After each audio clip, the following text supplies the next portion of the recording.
I mean, the ESRA conference, the current guidance is to go at a tangent to the nerve, so never point your needle towards the nerve. And that's what worries me when you're doing a supraclavicular with the PNS technique. You're going right down towards the lung and the pleura and everything else. So potentially the risk is high. This is your... This is was the lateral cutaneous. Yeah. This is the two-in-one block for DHS, so lateral cutaneous, and you'll see it spread. That's how we do it. We inject, dissect, then go further with the needle, inject, dissect, go further with the needle. This technique can be actually used for the two pops as well, where you inject from the first pop, create a space, go in and create, so it can be used for that as well.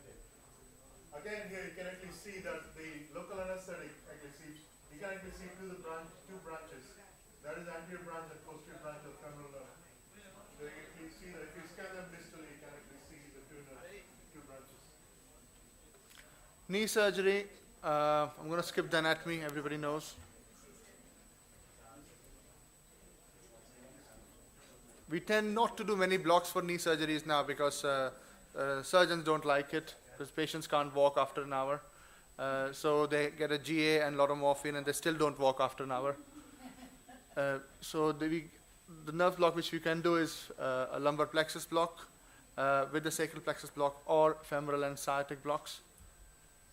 For ACL reconstructions, we have done some work in Royal Liverpool Hospital where we have been putting saphenous nerve blocks or in the adductor canal blocks. And we have managed to reduce the morphine requirement by at least 50%. It's gone down to almost 90% compared only adductor. Adductor canal block, compared to your historical thing, it's 90% reduction in morphine. You get the surgeon to infiltrate for the graft site, and you don't get the motor weakness which you get with the femoral block. So patient will be mobilizing after an hour. There will be some tibial component, isn't it? They go and put the screws into the tibia and screw it up. It's well tolerated. No, It's that is- well that tolerated. That is where actually people get very wrong. Actually, the middle side of the tibia is actually supplied by femoral nerve and branches through your nerve to the vastus medialis and the saphenous. So the middle part is where they are actually operating. Is actually supplied by femoral. And if you got a tibial plateau fracture, you don't get femoral nerve block, you will never get a good analgesia. Tibial fractures, because that whole area is normally quite swollen, there is blood in the joint, give femoral and subgluteal sciatic blocks or lumbosacral plexus block. This is just a picture of subgluteal, how the sciatic nerve looks.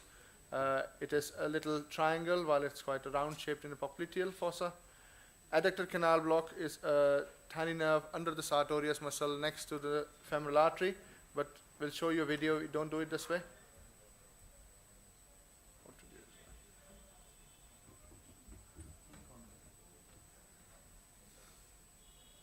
You can guess the nerve. Again, I think a very recent one. It's a very recent video, so it was on Facebook a week ago. Yeah, just a week ago, I think, if you have been on Facebook, you would have seen a discussion on this one.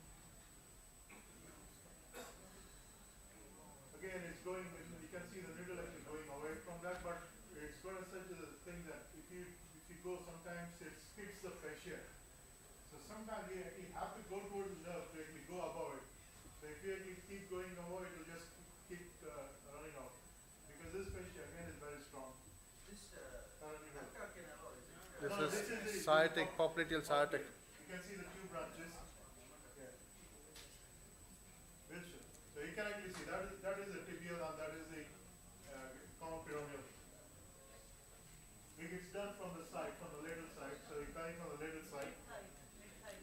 No, it's popliteal fossa. It's popliteal fossa. Just around 4 fingers above the popliteal fossa. We keep our patients supine. We ask them to bend the knees and just do it like this. The subgluteal in the supine position, do you do that? He can do a supine position, but he needs something that like to make you raised up. Have you used that? Because I'm not quite. Your technicians don't like it very much. Not the technique, no. There is another problem with that. When you actually put the leg up, you actually stretch the nerve. Yeah. And stretch the tissue, sometimes it's difficult to inject local anesthetic, so you won't get it. So better thing is to do it on the side. Even popping force, when you start off, if you do them on the side, you get a lot more stability. You can actually hold the probe against the knee and actually get more stability with the probe. And then you you don't have to, because prone you have to laterally just flip. Yeah, It's very convenient to do, I saw at the Aura conference, the subgluteal in supine position, but I was just wondering because I've not done it, so whether whoever I actually put the patient to sleep on the side. If I have to, if got someone to teach, what I do is I can ask the patient to lie on the side, and then we actually do the induction. So the IGEL goes in, and then the training can actually do that to learn it how to do it properly. And all you need to do is just flip them over, so they on the side. Same thing with the subgluteal as well. This is adductor canal. The adductor canal block is classically described as mid-thigh. You find the sartorius muscle, which is a boat-shaped muscle.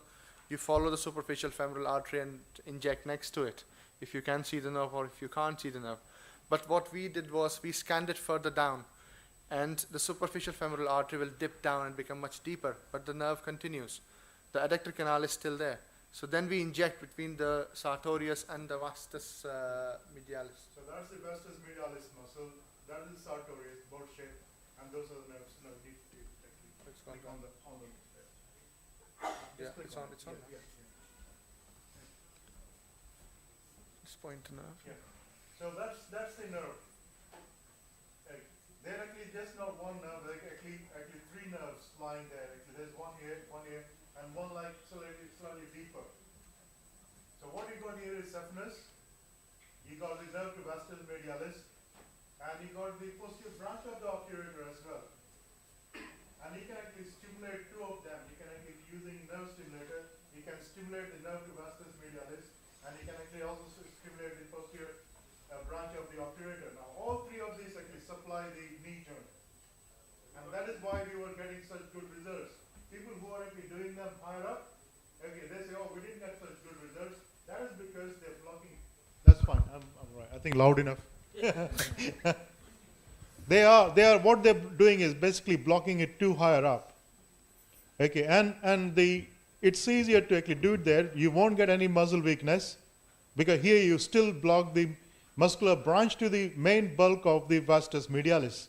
Whereas you're blocking lower down, you're not blocking the muscle as such. So you don't get weakness. So patients are ready to walk within minutes. Yeah. Have you got the video of various guided adductor canal block? I can get you one. Next time I'll do it. We have done it previously many times. We've done it many times before we actually went on to the thing. I actually learned it by mistake actually. And even my surgeon couldn't explain this. What happened was I was trying a new approach to popliteal fossa. It was a medial approach to popliteal fossa. There it is actually in the literature. So I was trying that. And I used to get muscle twitch before it actually goes. And the twitches was on this thing. I said, what nerves are we stimulating here? Because I used to think, well, all the nerves are actually much, more proximal, and it's not.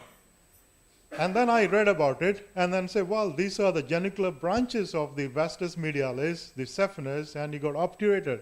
So I actually started doing them with PNS initially, and then it came out. But we were stupid enough not to publish it. Okay, so we were doing them, but we didn't. So that's what happens. You don't publish, you perish. You perish or publish. That's fine, doesn't matter. But we got good results. Ankle and foot surgery. Procedures like ankle arthrodesis will require sciatic nerve block, and we tend to do adductor canal blocks, but you can do femoral nerve blocks with them. Calcaneal fractures, I hate them, absolutely hate them. They're very painful. If you don't give a block, patients are in a lot of pain, and you have to give them a lot of morphine. So popliteal sciatic block, femoral saphenous block if they're using a tourniquet, which they invariably do. So we give them a saphenous block and a popliteal sciatic block. Bunion surgery, ankle block usually. I haven't got a video of ankle. I might actually have a video. It can be done with landmark technique, blindly, PNS guided, and with ultrasound, which we tend to do quite a lot. So this is a PNS guide. Blind blocks, people do it, just landmark technique. Some say it works, some say it doesn't work. But you can at least get a good responses from at least 3 of the nerves here. One is the posterior tibial, which you're doing here. Okay, so you go just posterior to the artery, feel for the artery, and you go just posterior to it, and you will likely get the responses from your plantar nerves.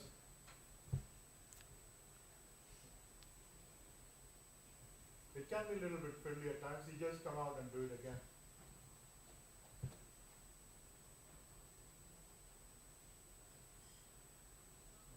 You see that, but as soon as you start reducing the current, you will likely see a better response. I'm not doing that, I'll do it in a minute. You can actually see that. You see the foot. Yeah, it gets better as you reduce the current. There you go. Usually it's the great toe plantar flexion. Okay, so you can the plantar, medial plantar and lateral plantar nerves, but you also catch the calcaneal branch as well. Calcaneal branch also comes from the posterior tibial. So you get a very good relief even for calcaneal fracture if you give. You can go higher up. Now this is not done by many people. This is actually the T branch of the peroneal nerve. Okay, you'll see the toe. Okay. You can do with ultrasound, obviously. You can see the artery, you can see dorsalis pedis artery, and you can actually see the. Okay? So you can. And sometimes I don't, in this case, you see I've not reduced the current. You don't actually have to reduce the current, you're very near to it. That actually shows that you don't actually have to be perfect near the nerve. You can actually still get that. There's one more nerve we can actually get. This is the superficial peroneal branch. Most people think superficial peroneal branch is a cutaneous branch. It's actually a motor branch. It is to the peroneal brevis and peroneal teres. Okay, so that is, you can see that response. Okay, that is from superficial peroneal. So all these are required. And other thing is just sepsis. You can actually obviously just block by doing cutaneous infiltration around from one medial to lateral. This thing that catches the cutaneous branches as well. So with this, you can actually do any of the foot surgery. We haven't done sural here because sural is actually more for medial side. But if you want to do sural, you can also do. Again, you have to do it behind the sort of lateral malleolus. It goes along with the lesser saphenous vein. So this is actually cutaneous infiltration is a lot more painful than actually doing a nerve block, isn't it? So that is they're doing that. That's fine. Right, so if Shiv is Batman, yes. Suraj is Robin, so I'm going to hand over to him.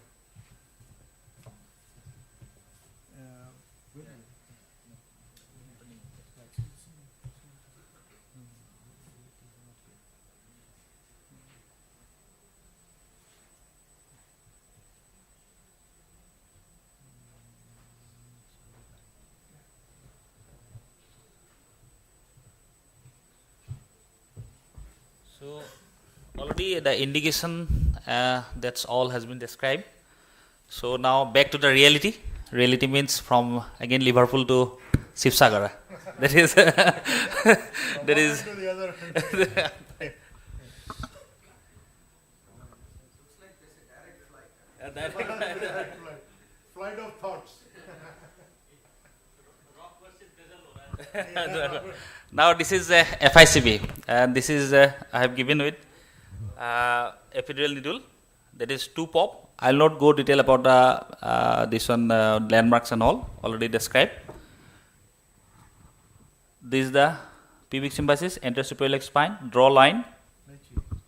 Okay, that is lateral 1/3, medial 2/3. Take the point, come 1 centimeter below. This is the epidural needle. This is the available gadgets. Look for the LR. Fast pop. See, resistance. See, fast pop. LR to saline. Again go. You'll get the go. Resistance. Yeah, that is second pop. Now you insert a catheter. And this is again another patient. Okay. Same epidural needle, same landmark. This is the LR syringe. Here I will expand the compartment. You go fast pop. See, going. Yeah.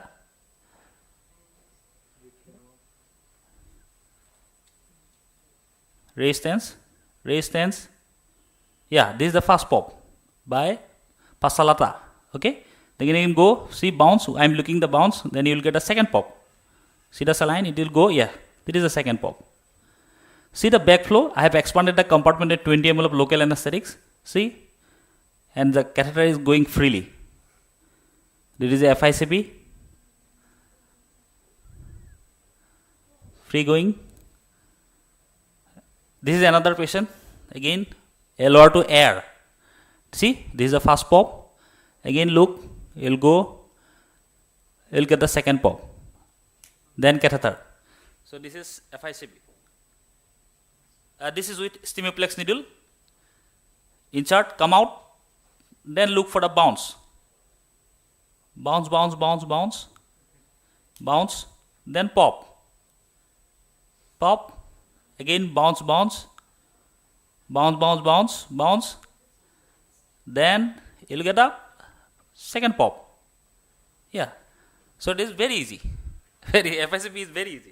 With available resources. I have no special gadgets No, for that. no one actually, if you look at the literature, nowhere it's talked about the bounce and about the backflow of local anesthetic. It's not there in the literature. These are very good ways of learning. This is femoral. This is the femoral artery. See, I am going just lateral, and we look for the patellar dance.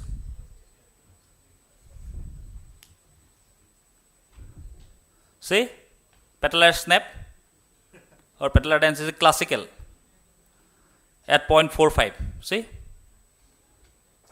then it is with catheter. Again, this is the femoral artery. It is in the ICU patient. There's a lot of comorbidities. They presented with fat embolism. Then again, you see, this is a patellar dance. I have inserted the catheter. I have managed the fat embolism and went for the surgery in this patient. See, 0.32. Always look whether your needle is in the proper position or not. Or it is in the internal. You can check by decreasing the current. And see, at 0.37 is getting a good contraction when his needle is in the proper position. Now I have inserted the catheter. Then after a few days, I went for the surgery. The patient is doing fine till now. This So, case was discussed on the group. yeah. So this is femoral. Then I will go for sciatic. Classic. Yeah, the beauty of the sciatic block is that you can block from here to here. And there is a lot of approaches. You can use a supine, lithotomy, prone, lot of approaches are there. So this is a classic technique. This is a gator trochanter. Highest point of gator trochanter. Posterior superior leg spine. Take a line. Take the midpoint. Go 4 cm vertical. This is the needle insertion point. And we look for the tibial response. This will give the success rate high. This is the gluteus contraction. This needle is in the proper position. You see? Plantar flexion. Yeah, this is another beauty. That suppose patient is very obese, 100 kg, you cannot locate these landmarks, but still there is a approach that is called 10 cm approach. You take the mid gluteal cleft, go 10 cm lateral, and in this position, the important is thing that the buttocks should be vertical to the table. That is the important. So you go 10 cm lateral from the intergluteal cleft, you will get the sciatic nerve. Very easy. See, these are 10 cm lateral from the buttock, intergluteal cleft. Insert. See, we will get a gluteal contraction.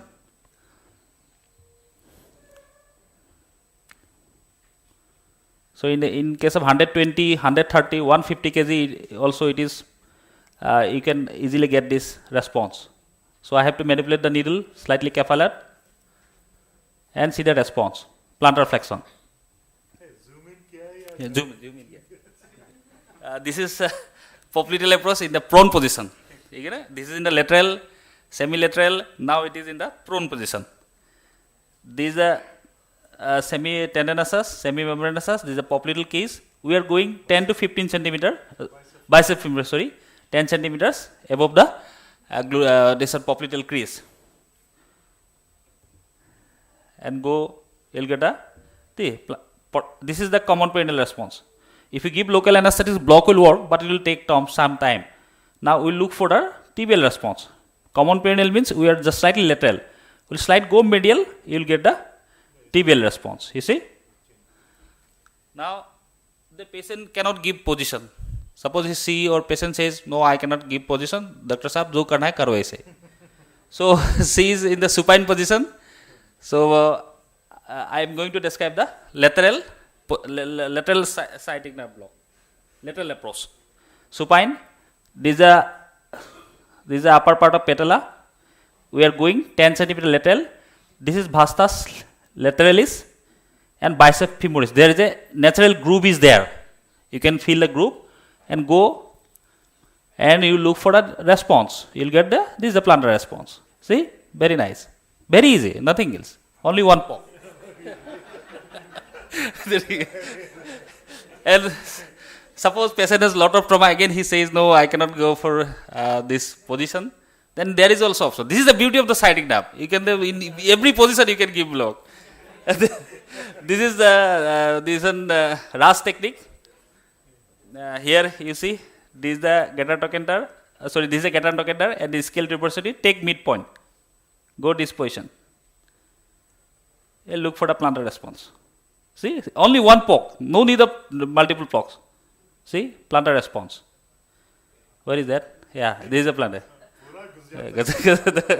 So this is very easy. Sciatic is very easy, and Grace. Yeah, it does. Actually, I will say that if you actually start off, we actually wrote about it, that how you achieve proficiency. You need to actually have done at least 90 blocks before you start actually reaching that kind of proficiency where you can say it's very easy. From starting to that point, Yeah. there must be some numbers. Absolutely, absolutely. 90 is seen as the numbers which, and you have to maintain that to actually reach. After sometimes you can actually obviously. Another thing, lower limb block is another important thing. The sciatic nerve is very thick, so you have to give lot of time. Sometimes I have to give 1 hour to the patient, and I call surgeon, block ho gaya, abhi aa jao.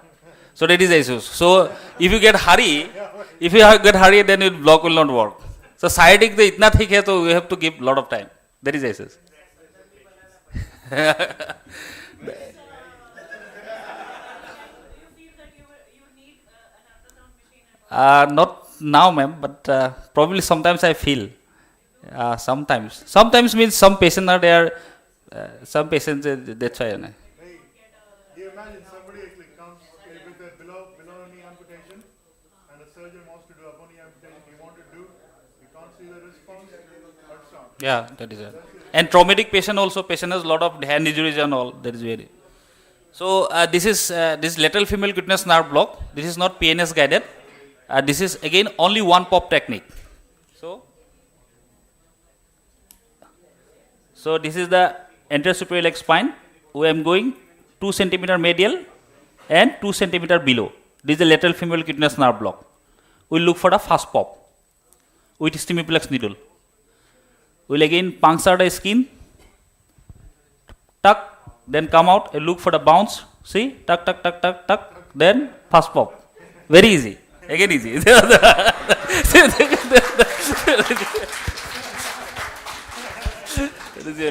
This lateral femoral cutaneous nerve block. There is essentially patient requested for the lateral femoral cutaneous nerve block because incision was there in the lateral. You see, this is the catheter.